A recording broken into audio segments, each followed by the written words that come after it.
রোমাঞ্চ নৃত্যের মাঝে রয়েছে লোকশিক্ষা, তাই বেশিরভাগ তারা ছনিত্য পালাখানি পৌরাণিক কাহিনী নিয়ে পরিবেশিত হয়। তাই আজ আপনাদের আলোকিত মহারঙ্গমঞ্চে আমরা এক নতুন পুরাণ কথা তুলে ধরতে চলেছি, যার নাম হল ব্রহ্মপুত্র হলের মর্তভূমি আগমন তথা মহাপাপীর পাপ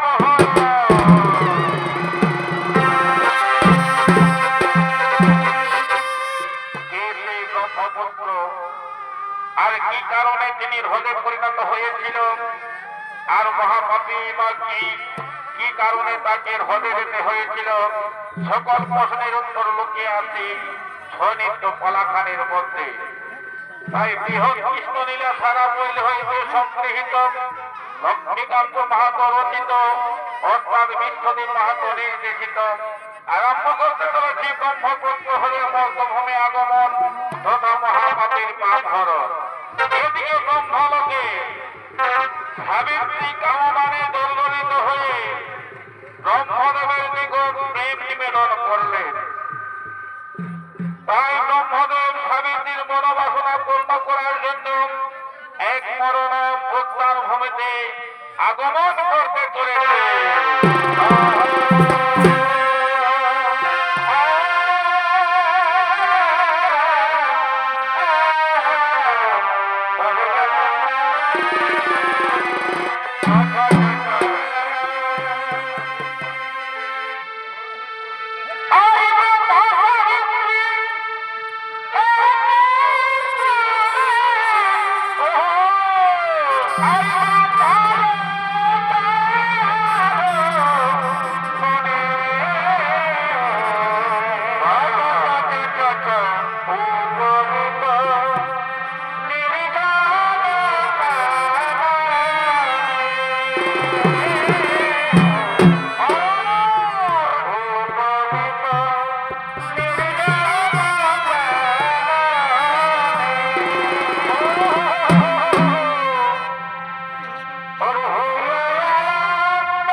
এবং মাতা সাবিত্রী তাই এরা নির্জন কারণে প্রেমের লাকুড়ার জন্য আগমন করতে চলেছে। এই ব্রহ্মদেবের ভূমিকায় নৃত্য অভিনয় করে দেখাবে অর্থাৎ হল মাহাতো, এবং সাবিত্রীর ভূমিকায় নৃত্য অভিনয় করে দেখাবে এক শিশুকন্যা কুমারী বন্দনা মাহাতো।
দৃশ্য, চারিদিক রং বেরঙের ফুল ফুটে আছে, কোকিলের কুহুসনে, ভ্রমণের গুঞ্জনে, সারসের কোলতানে, মোর মোরে নিত্যহেরি বদনে বিধিল মোর মদনবান।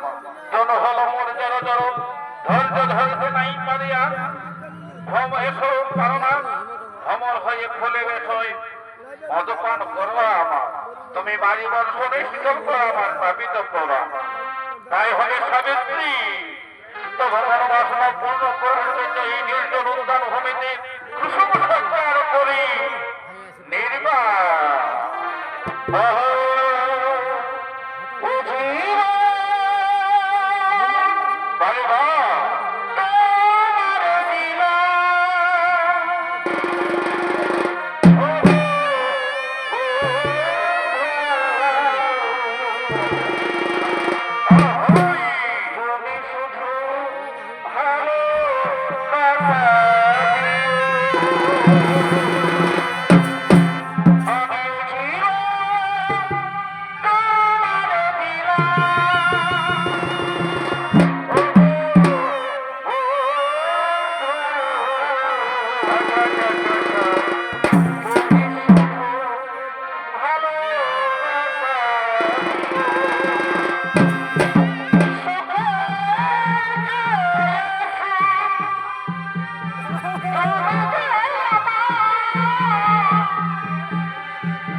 পরিশ্রমের ফলে তোমার শরীর থেকে ঘর্ম বের হচ্ছে, তাই কিছুক্ষণ তুমি উত্তান ভূমিতে মিশাও না। এই কথাগুলো না দিয়ে আমি যে আর উঠে থাকতে পারছি না, কাছে এসে দিয়ে রবিবারের সৃষ্টি করো তুমি আমার স্থাপিত করা। তোমার শরীর ওখানে ভিজিল হয়ে ওই বসে থাকবে, তাই বলে বলো না তুমি একটু বিশ্রাম না, তুমি একটু বিশ্রাম না।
প্রতিক্রিয়াকে তুমি বন্ধ করিলে?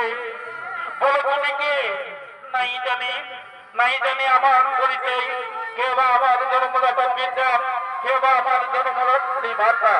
ঠিক আছে, আমি এক্ষণে ধার যোগে দেখি কে তোমার পিতা, কে বা তোমার মাতা। সঙ্গে সঙ্গে নির্বিচার ভাবে ধারণ হবে।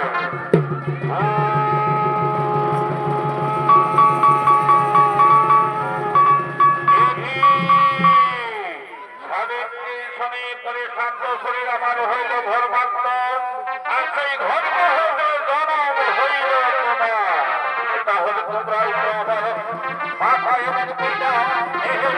আমি আমার মৃত্যু মাথায় পরিচয় করেছি। হরি নির্বোধ বালক, আমার শরীরের ধর্ম হইতে জনমতম, তাই তোমার নাম দিলাম ব্রহ্মপুত্র। সময় কার না বুঝে আত্মপ্রকাশ করিলে দেহ, লজ্জিত করিলে আমায়, সেই অপরাধে আমি দিলাম তোমায় অভিশাপ। ওই গিরি গুহার ভিতরে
মহাপাপের হাতের কোটাল না খাইবে, সেই দিন তোমার বলে স্নান করে মুক্তি পাবে মহাপ্রভু ভিগুরাম।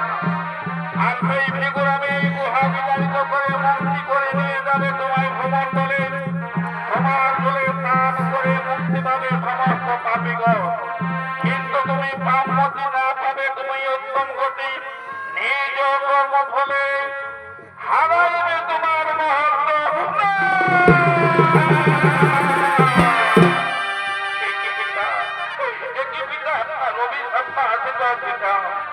এই অপরাধের সম্পূর্ণ মুক্তির পথ দেখাবে ভিগুরাম। চলো এখন তুমি ওই গিরি গুহার পর্বত ভিতরে গুপ্ত স্থানের হদ হয়ে থাকবে। চলো অপপিতা, তাই হবে পিতা, তাই হবে। ছিল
এই ব্রহ্মার ধর্ম হইতে উৎপত্তি হল বর্তমান ব্রহ্মপুত্র হদ নামে পরিচিত।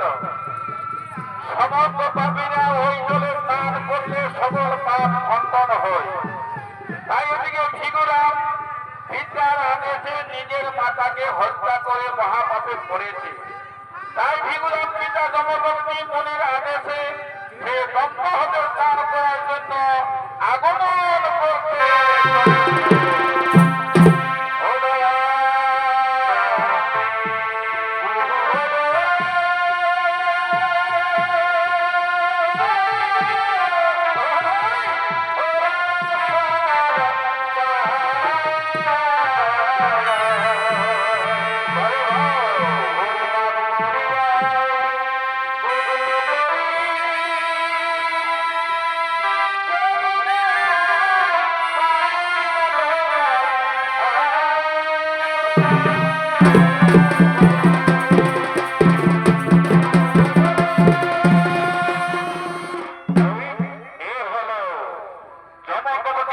কনিষ্ঠ সন্তান মহাপ্রভু ভিগুরাম। এই ভিগুরাম পিতার আদেশে মাতাকে হত্যা করেছে, তাই পাপ বিমোচনের জন্য সেই ব্রহ্মহত্যা স্নান করার জন্য আগমন করতে চলেছে। এই ভিগুরামের ভূমিকায় নৃত্য অভিনয় করে দেখাবেন ঝাড়খণ্ডের প্রথম মহিলা নৃত্য শিল্পী অর্থাৎ হরপ্রিয়া মাহাতো।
কিন্তু তবু আমার ওই হাতের কোটার হাত থেকে খসে পড়ছে না।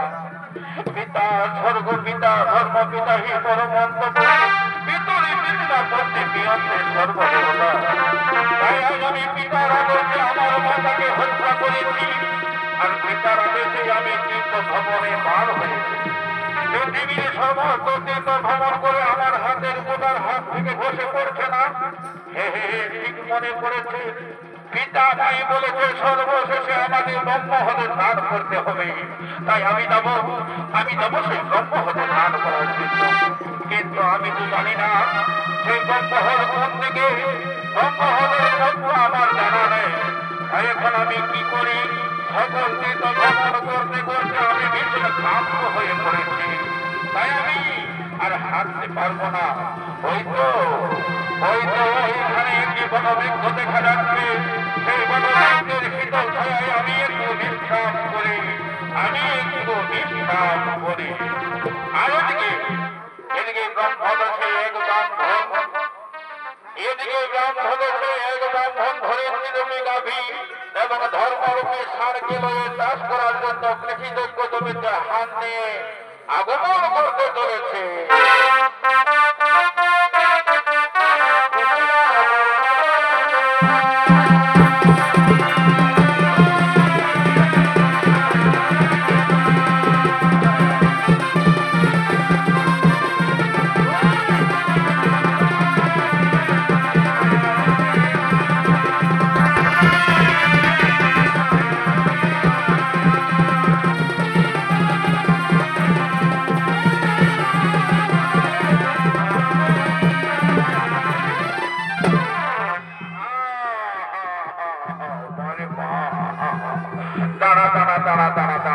হালকা জড়িতে দে, তারপরে আরে লক্ষ্মী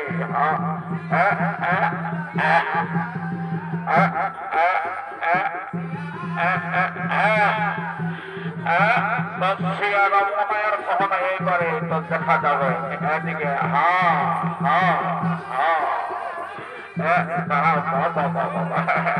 মানবিক নাই বাচ্চা আমার এত ঠান্ডার গরু না, বললাম পুরোর হাটের পথে ভাব।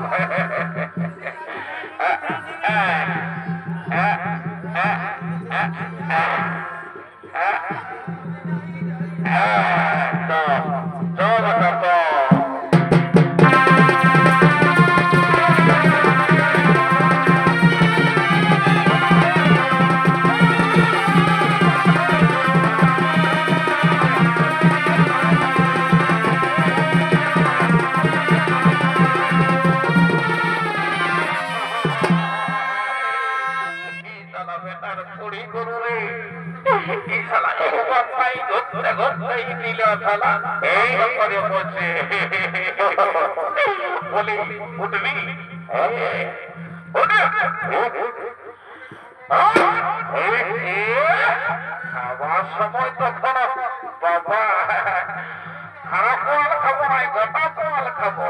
একবার নাই ঘুরতে ঘুরতে জিনিস বসে চল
বলি অমন করিস না বাচ্চা, অমন করিস না, চারে মারে পুরাতে লোকলা সব সেরে গেল। মালম কি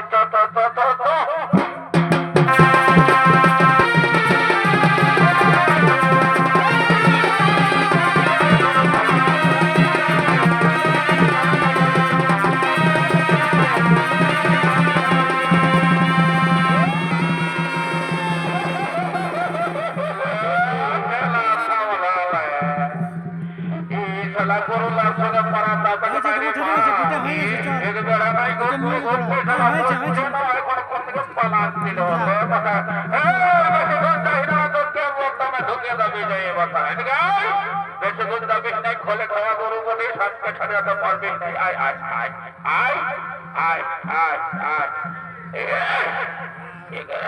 পালালে হবে আপনার ইহাই এখানটা পড়াবে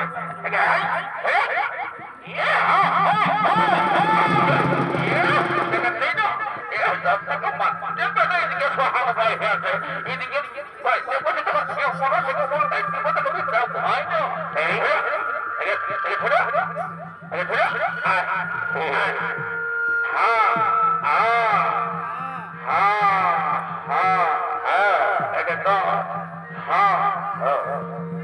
ভালো করে সবজি করে বলছেন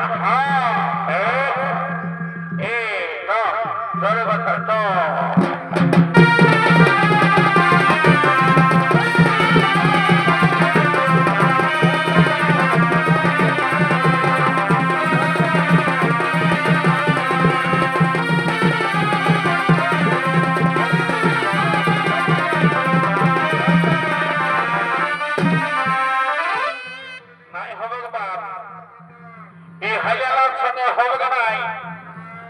সকালে হামকে লিখতে হবে চল্লার হাট ও বললাম না না শুক্রবার করে চল্লার হাট সালে এই গরুলার সঙ্গে আমি তো ঠকে গেলি বকে বকে তো আমি কোন দিকে সঙ্গে তো দমকা মক্কা খাতে হবে বলি কাকে খুঁজবো এদিকে তো মায়া ছেলের ঘর আছে বাপ এদিকে খুঁজলে তো দিবে নাই তবে এদিকে এই ধলি বার্তাকে কোটি এদিকে আই ধর্মরে শোনো বছর শোনো মা নিবেদন করি এই পাপিটি দুর্মত ফসল ব্রাহ্মণ তোমাকে সারাক্ষণ তাবুকের আঘাতে মারামারি করছে মা তাহা আমি আর সহ্য করতে পারছি না মা যদি তুমি আমাকে আদেশ দাও মা তাহলে আমি আমার সিংহের আঘাতে এই ব্রাহ্মণের মধ্যে বলিব শোনো পুত্র কর্ম হেতু আমাদিগকে ব্রাহ্মণ পালন করে রেখেছে আর যদি আমরা কর্ম করতে না পারি তবে তো ব্রাহ্মণ আমরাকে অবশ্যই মারবে তার জন্য রাগ করা আমাদের সাজে না রে পুত্র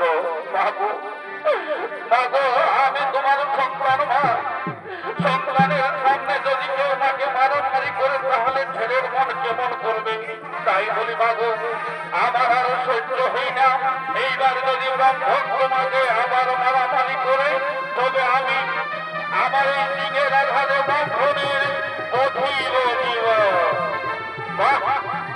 বারে সালার কুড়ি গরু রে যখন চিরাতে কেমন সত্য যেমন বেহাই বেহারে ভালো ভগত দেখে যেতে বলি থাকে পুরো ব্যবসা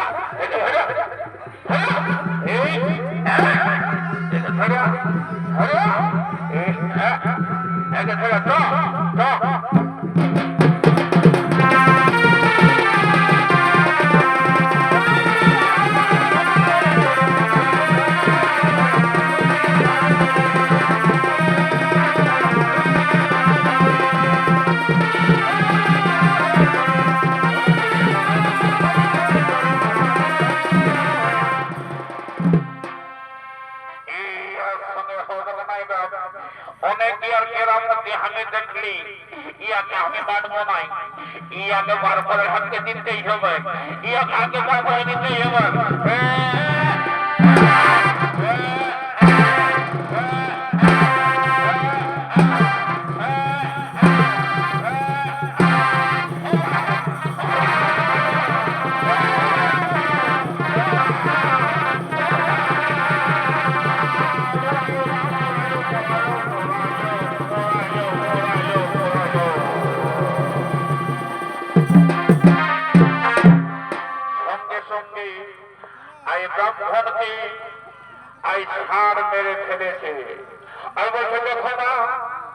আমি ব্রাহ্মণকে মেরে ফেলেছি না কিন্তু আমার যে সুন্দর সাদা বর্ণ ছিল সেই সাদা বর্ণ আমার কালো হয়ে গেল কেন মা সোনারি বাবা তোমার শরীরে ব্রহ্ম হত্যার মহাপাপ লেগেছে তাই তোর গায়ে রঙের সাদা থেকে কালো হয়ে গেল সেই জন্য আমি বলেছিলাম বাবা তুমি ব্রাহ্মণকে মেরো না কিন্তু শুনলে না আমার কথা তোমাকে ব্রাহ্মণ হত্যার মহাপাপ লেগেছে তোমার শরীরে ওগুলা তুমি বলে দাও না আমি কি করলে এই ব্রহ্ম হত্যার মহাপাপ থেকে মুক্তি পাবো শোনার পুত্র বিলম্বের আর নাহি প্রয়োজন, যত শীঘ্র পারো ওই কাননের ভিতরে প্রবেশ করো। ওই কাননের ভিতরে আছে এক হ্রদ, তার নাম হলো ব্রহ্মহ্রদ। সেই হ্রদে তুমি স্নান করলে তাহলে তুমি ব্রহ্ম হত্যার মহাপাপ থেকে মুক্তি পাবে। ঠিক আছে মা, আমি তাই করবো মা। মাগো, আমি তোমার আশীর্বাদ মাথায় নিয়ে চললাম ওই কাননের মাঝারে সেই গুপ্ত স্থানে স্নান করার জন্য।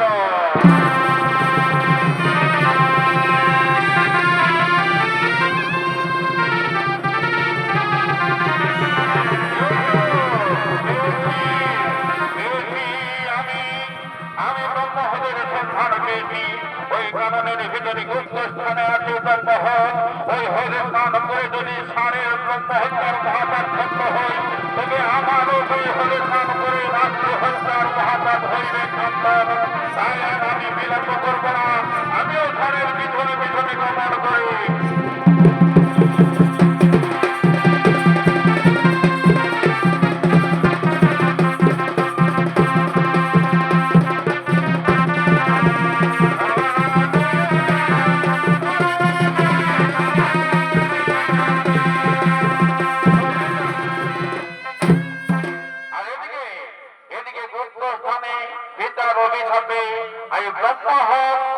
পর্বত মাঝারে আগমন করতে চলেছে।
প্রবেশ করেছি, কিন্তু এই খালেদের কোথাও গুহার ভেতরে কোনো হক করতে পারছি না।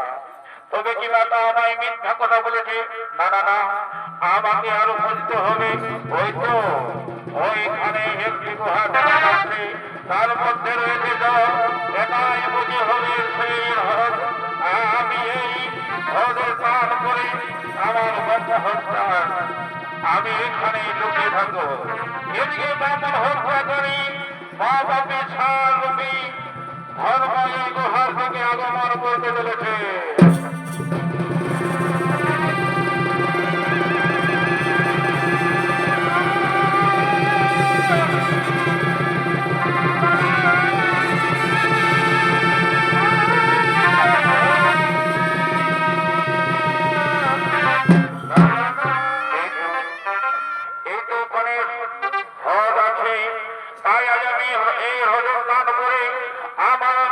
আমি ব্রহ্ম হত্যার মহাপাপ থেকে মুক্তি পাবো, তাই আমি দেরি করবো না। আমি চাই বের হলে স্নান করার জন্য।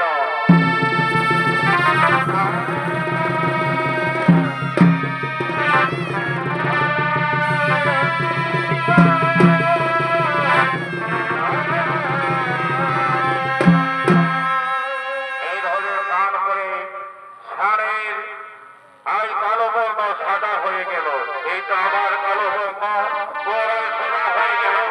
তাই আমার ব্রহ্ম হত্যার পাপ হতে মুক্তি পাইলাম।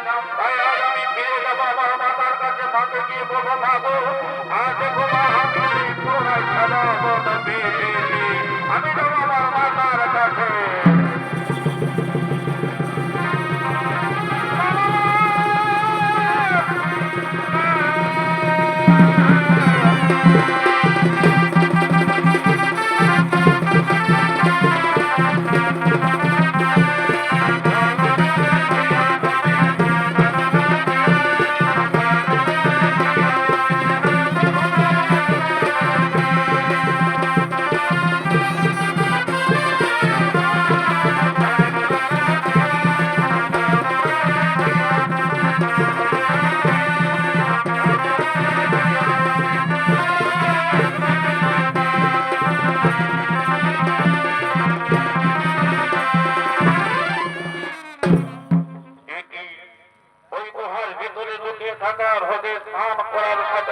ষাঁড়ের রং কালো থেকে সাদা হয়ে গেল। ব্রহ্ম হত্যার পাপ থেকে ষাঁড় মুক্তি পেল। তাই আমি বিলম্ব করবো না। আজ আমি মাতৃ হত্যার মহাপাপ বিমোচনের জন্য এই হলে স্নান করি।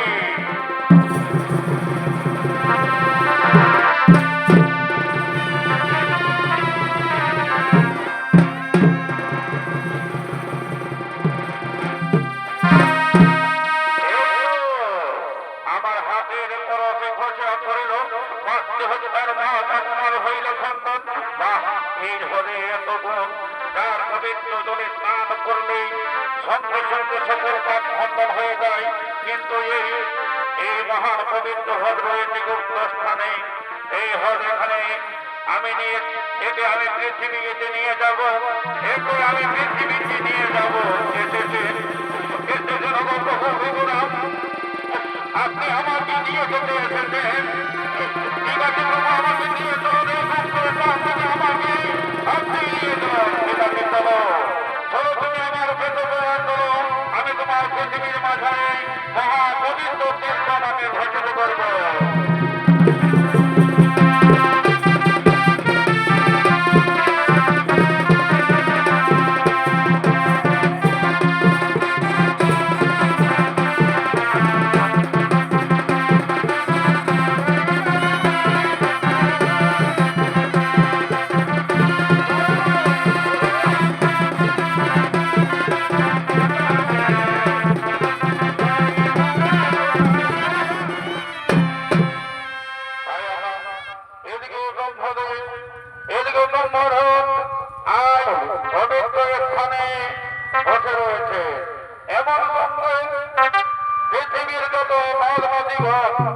পৃথিবীর যত নদ নদীগণ তারা আজ হ্রদের সঙ্গে মিলিত হওয়ার জন্য আগমন করতে চলেছে।